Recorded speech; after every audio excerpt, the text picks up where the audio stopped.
terakhir di Qatar di Piala Asia itu kita memberikan perlawanan sengit. Setelah kita kalah dengan 5-1 bermain di Basra untuk di pra-Piala Dunia, kita bergeser ke Piala Asia itu kita hampir saja menahan mereka. Sebelum ada gol kedua mereka di masa injury time babak pertama ya, Marcelino sempat menyamakan kedudukan saat itu. Jadi saya pikir modal dari 2 pertandingan dan terakhir bermain di Qatar Piala Asia itu akan jadi pelajaran bagi kita, bagi STY sudah bisa melihat. STY boleh optimis, tetapi jangan sampai overconfidence. Masuk lapangan saya pikir dengan kepala tegak, yaitu nyali, mereka harus fighting spirit, harus kuat. Dan Irak itu mungkin tidak akan bermain ngotot. Kenapa? Karena mereka sudah pasti lolos ya. Pelatih Jesus Casas ini akan berusaha untuk pemain-pemainnya bermain lebih rileks di lapangan. Jangan kalah, artinya di sini mereka cukup imbang, udah aman bagi Irak. Tidak kalah lawan Indonesia. Kita yang harus menang mendapatkan 3 poin. Sehingga kita harus bertarung habis-habisan di depan publik sendiri. Nah, pemain-pemain harus masuk dengan mental yang kuat. Tidak mudah mengalahkan Irak. Karena Irak itu dalam 2 pertandingan terakhir bisa memasukkan 8 gol ke kita. Kita hanya bisa memasukkan 2 gol ke mereka. Kalah 5 dan kalah 3. Jadi Piala Asia yang saya bilang tadi. Jadi pembenahan yang harus dilakukan STY adalah sektor pertahanan. Kelihatan pertahanan kita kuat. Jordi Amat, Rido di sana ada, Sandy Walsh, ya, Justin Hubner, ini kan pemain-pemain yang bagus. Ya, didampingi oleh wingback yang oke lah, ada Asnawi, ada Pratama, dan sekarang ada Sain. Tapi buktinya, faktanya bahwa kita kebobolan 8 gol dalam 2 pertandingan ya di tahun ini. Jadi harus hati-hati untuk menghadapi Irak. Ya, STY tentunya lebih tahu dengan kekuatan tim kita, dan saya pikir dia pantas untuk mengatakan optimis untuk menumbuhkan rasa percaya diri bagi pemain-pemain, itu penting. Ya, itu tapi saya bilang jangan terlalu berlebihan. Baik. Kalau kita bermain dengan semangat yang kuat, saya pikir kita bisa mengatasi Irak. Begitu.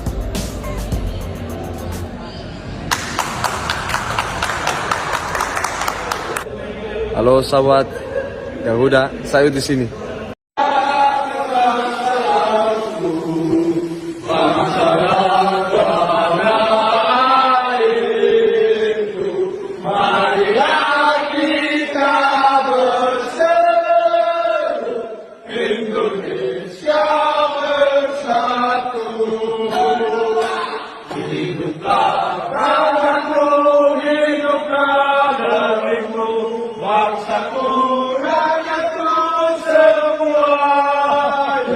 Tekankan lagi, kita di timnas yang udah tegang, yang pasti kita siap lawan siapa aja, dan kita nggak melihat bahwa kita butuh menang sekali atau kita siap melawan siapa aja. Yang saya tekankan kita harus menang semuanya.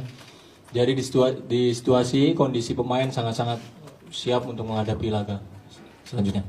We're really excited for the game, and of course me and Nathan and Tom have been talking before that they say they're gonna win, we say we're gonna win. So of course it's a little bit forward and backwards, but no, we're excited, and they have a new squad, of course, with some players from the Dutch league that take up their qualities. But I believe in our squad, and we have good players everywhere. Also, the whole squad is ready and excited to play this game. I have a lot of confidence in my players, but I repeat, all matches are different. Indonesia is a national team that they are growing each match. I remember that, like us, because they have European players from Europe, they are improving. I'm sure that tomorrow will be a very different match, like Qatar or Basra. So if we relaxing into the pitch, probably we lose. So we try to be focused, will be competitive. Indonesia, I think, is a very hard team.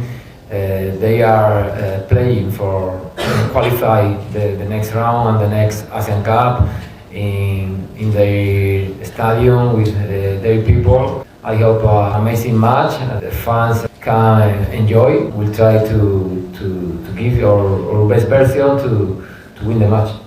Indonesia probably in height percent will be in the next round and in next Asian Cup, because they just need 1 point, and I think I hope that they will be in the next round. Me and Nathan and Tom have been talking before that they say they're gonna win, we say we're gonna win. So of course it's a little bit forward and backwards, but now we're excited and they have a new squad, of course, with some players from the Dutch league that take up their qualities. But I believe in our squad and we have good players everywhere. Also, the whole squad is ready and excited to play this game. Friendly game. It was full stadium. We didn't expect that, but always the fans here are very close. That's very important for us to feel that support always behind us. And we hope that tomorrow will be the same. Full stadium, more than 75,000 people around us, pushing for us. But exhausted and just looking around and listening, then you can push more. Looking forward to start the game against United. 이라크는 분명히 좋은 팀이고 우리보다 훨씬 더 강한 팀이고, 그렇지만 이제는 우리가 한번 좀 싸워서 이겨봐야 되지 않을까, 그런 생각도 많이 드는 팀이다. 그래서 우리 선수들이 내일 자신 있게 우리 하고자 하는 플레이를 하게 되면 스포에 좋은 결과를 가져올 수 있다, 그렇게 생각하고 있습니다.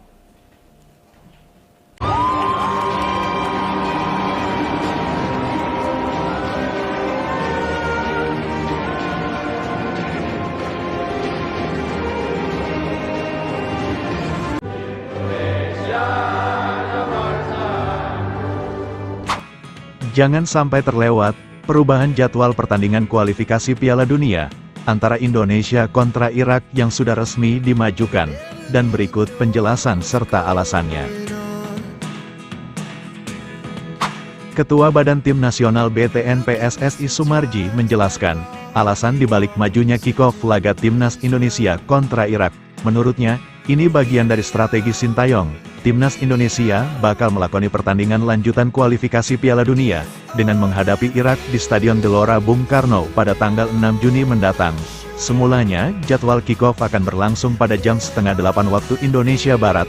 Namun kemudian, PSSI mengubah waktu pertandingan menjadi lebih cepat. Keterangan itu diumumkan langsung di Instagram resmi PSSI. Setelah melawan Irak, 5 hari berikutnya, Indonesia akan menghadapi Filipina, tepatnya pada tanggal 11 Juni. Untuk pertandingan melawan Filipina sendiri, tidak ada perubahan jadwal. Kick-off akan berlangsung pada jam 7:30 malam waktu Indonesia Barat. Yang membuat hal ini menjadi menarik adalah, terkhusus saat pertandingan krusial melawan Irak, adanya perubahan jadwal kick-off yang maju menjadi sore hari. Perubahan jadwal pertandingan itu pun memicu banyak tanda tanya dan respon warganet, termasuk adanya kemungkinan permintaan dari broadcasting atau permintaan teknis Sintayong. Berikut ungkapan Sumarji, selaku Ketua BTN. Perubahan ini adalah antara keinginan dari broadcast atau keinginan teknis, dan itu kita patuhi. Makanya kesepakatan ini cukup lama dan sangat alot sekali. Kaitannya dengan pertandingan Irak melawan Indonesia, jadwal yang diminta Sintayong membuat broadcasting keberatan, yang mana jadwal yang diminta Sintayong masih waktu jam kerja. Hal itu membuat pihak broadcasting keberatan. Tapi pada akhirnya, karena ini bagian daripada strategi, semua harus mengikuti keinginan Sintayong, dan akhirnya pihak broadcast harus mengikuti keinginan tersebut. Ya, kita harus ikuti saja, tegas Sumarji. Terlepas dari perubahan jadwal yang diminta oleh Sintayong, menimbulkan banyak spekulasi dari berbagai pihak. Mengingat Sintayong tidak memberikan alasannya terkait mengapa ia meminta pertandingan melawan Irak jadwal dimajukan menjadi jam 4 sore. Berangkat dari situ, bahkan menarik perhatian sejumlah media di ASEAN.